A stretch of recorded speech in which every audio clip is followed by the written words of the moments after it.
இல்ல அவங்களோட கருத்து வேறுபாடு அவரு கூட அப்படி மாறலாம். ஓகே 2026ல திமுக என்னென்ன வாக்குறுதி அடிமட்ட தொண்டை நான் அதான் சொல்ல வருது. நான் இப்போ கூட திருப்பி அடிமட்ட தொண்டை வந்து அப்படி உங்களுக்கு ஹெல்ப் செய்யணும்ன்ற எண்ணோட்டம் வரும். அப்படி இல்லைன்னா வந்து அடுத்தவங்களுக்கு நம்ம பாரமா இருக்கக்கூடாது அப்படின்ற எண்ணோட்டம் வரும். பார்க்கும்போது வெளியில வரும்போது வீட்டிலே பார்த்துக்கலாம். டிவி இருக்கு சமயத்தில் எல்லாமே பார்த்துக்கலாமே லைவா.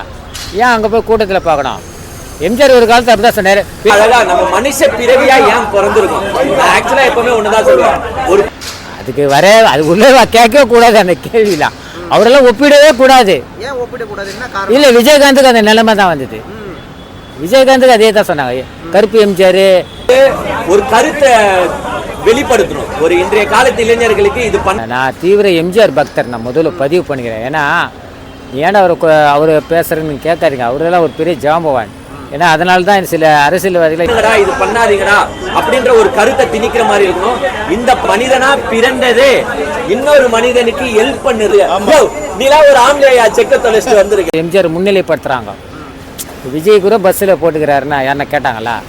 ஏன் பஸ்ஸில் போட்டிங்க அவரை ஏடிஎம்க்கு கேட்டுச்சா? பார்த்துட்டு நம்ம வெளியில வரும்போது ஒண்ணு நம்ம கேட்கல. எம்ஜிஆர் ஒரு தனிப்பட்ட நபர்.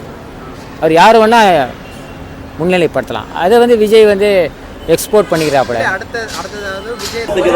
அந்த ஒரு கருத்தை அழகா வச்சு 1 கோடி இல்ல 10 கோடி உங்ககிட்ட காசே இருந்தாலும் சரி, நீங்க அந்த 10 கோடி காசை வாங்கி அதுதான் அடிப்படை உறுப்பினர் அடிப்படை தொண்டை அவங்ககிட்ட இருந்தாதான் நல்லா இருக்கும். எம்ஜிஆர் அப்படிதான் வச்சிருந்தாரு.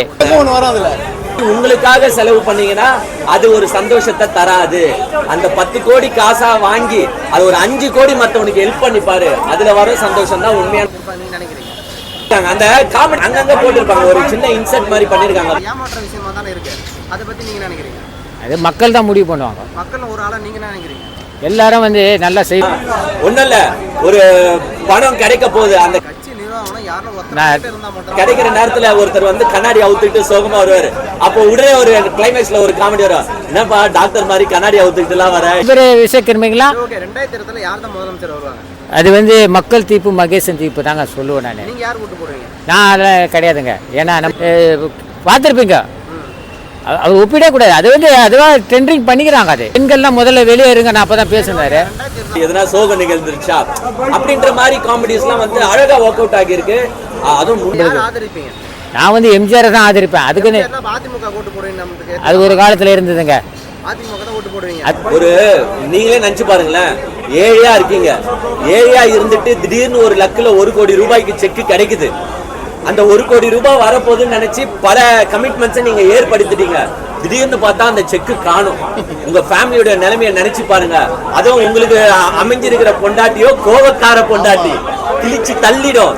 1 கோடி ரூபாவை கூட உண்டான சேஃப்டியா வீட்டுக்கு எடுத்துட்டு வரல, நீலாம் ஆம்பளையாடான்னு கேட்கிற அளவுக்கு திருப்பி அந்த கான்செப்ட் கேட்காதீங்க. அதெல்லாம் இல்லைங்க, இல்லை எம்ஜிஆர் பக்தர் சொல்லலாம். இல்லை புரிஞ்சுக்க. இப்போ என்ன சொன்னீங்க? அதிமுகவில் ஒழுங்கா இல்லைன்னு கேட்டீங்கல்ல, இப்போ புரியுதா? அப்போ கட்சி வந்து யாருக்கிட்ட இருக்குதுன்னு தெரியல. தலைவர் உருவாக்கி போன கட்சி இப்போ யாருக்கிட்ட இருக்குதுன்னு தெரியல. நான் பொதுமக்கள்கிட்ட இருக்குன்னு நான் நினைக்கிறேன். ஒரு கமிட்மெண்ட்ஸை ஏற்படுத்திட்டு செக்கும் காணும், செக்கு கொடுத்தவரும் செத்து போயிட்டாரு அப்படின்னு நக்கர வச்சு நானே இங்க இருந்து கத்திட்டு. என்ன அறிவுபூர்வமாக சொல்லணும்னா, நான் அரசியல்லாம் பார்த்து வந்தாலாம் சொல்கிறேன். பண்ண முடியல ஆக்சுவலா. போட்டுட்டு லாஸ்ட்ல அந்த காசு நமக்கு வந்துச்சா வரலையான்றத ஒரு எதிர்கட்சியை பண்ணா சில ஒரு காலத்துல இருந்ததுங்க. அதிமுக செயல்பாடு எல்லாமே சரியில்லை. நாலு பக்கமா எல்லாம் பிரிஞ்சு போயிட்டாங்க. அவங்க ஒற்றுமையா ஒன்னா இணைஞ்சா மட்டும் தான் 2026 வெற்றி. இப்ப நீங்க சொன்னீங்களே தெரியுமா? இப்ப நீங்க சொன்னீங்க தெரியுமா? நான் சொல்றது கேளு. முதல்ல கட்சி ஒண்ணு உருவாருது யாரால? பெரிய ஆள்ல இருந்தா அடிமட்ட தொண்டன்ல இருந்தா ஒரு படம் கூட எடுத்துக்கோ. அடிமட்ட ரசிகர்கள் தான் ஒரு உயர்ந்த அந்தஸ்துக்கே போக முடியுது. நீ அவனை வைக்காம வந்து பெரிய லெவலில் வைக்கிற. நீ அடிமட்ட தொண்டன் தான் மெயின், அடிமட்ட ரசிகர் தான் மெயின். நான் அதை தான் சொல்றேன், அடிமட்ட தொண்டன் தான் சொல்றேன். அடிமட்ட தொண்டத்துக்கிட்ட கூடு, அதுதான் நான் சொல்றேன். தலைமண்ணா நான் வந்து நான் இப்படி பேசினா அவங்கள தான் தேர்ந்தெடுப்பாங்க. சரி ஓகே. டிவிக்கில் இருக்கக்கூடிய ஆதவர்ஜனர் அண்ணா இருக்காரு இல்லையா? ஆமாம். ஸோ அவர் ஃபஸ்ட்டு விசிகாவில் இருந்தார், இப்போ விஜய் கட்சியில் போய் இணைஞ்சிட்டாரு.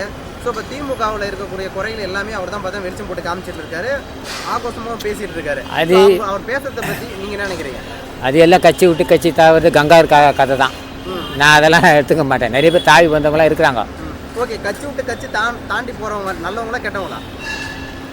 சில பேர் வந்து எப்படி சொல்கிறதுனா பிடிக்காமல் போகிறது ஒன்று இருக்குது, சில பேர் நம்மளை மதிக்காமல் போகிறது ஒன்று இருக்குது.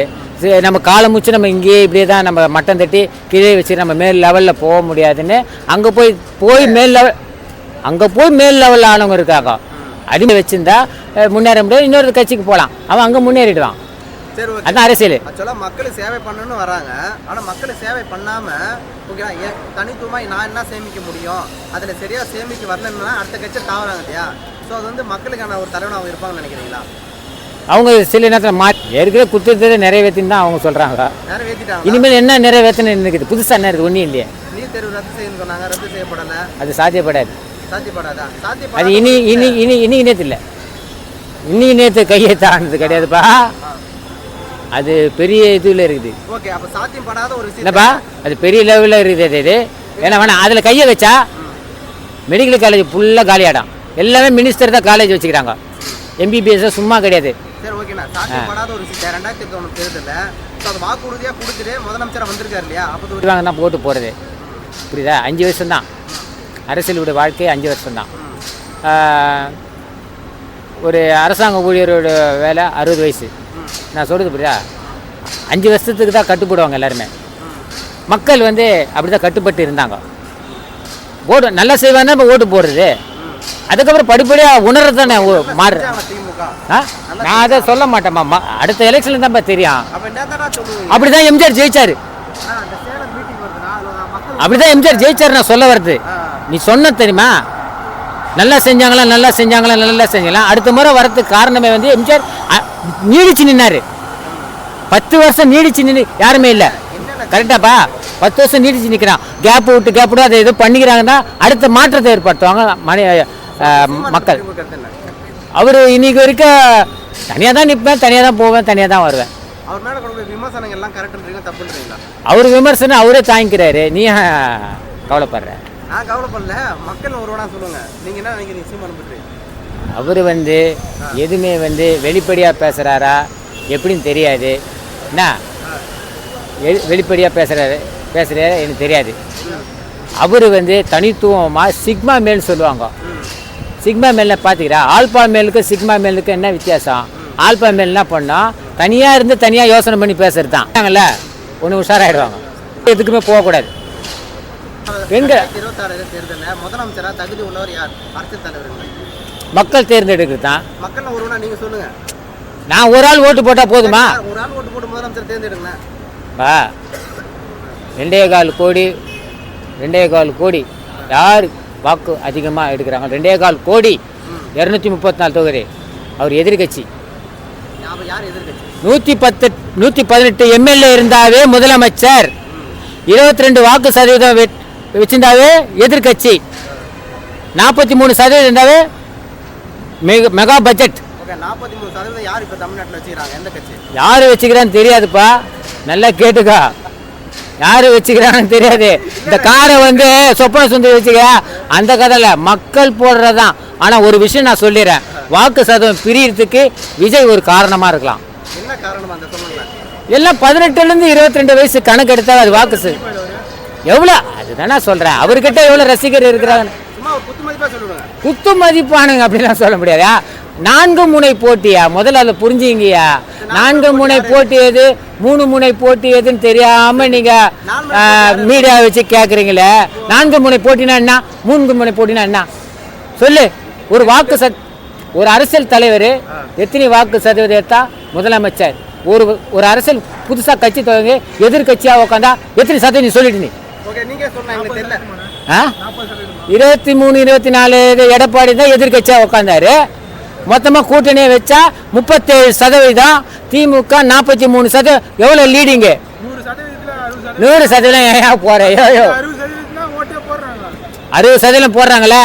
இதை ஜாதிக்கு எடுத்துக்கிறோமா, சிறுபான்மை எடுத்துக்கலாமா? இது ஏன் எடுக்கல?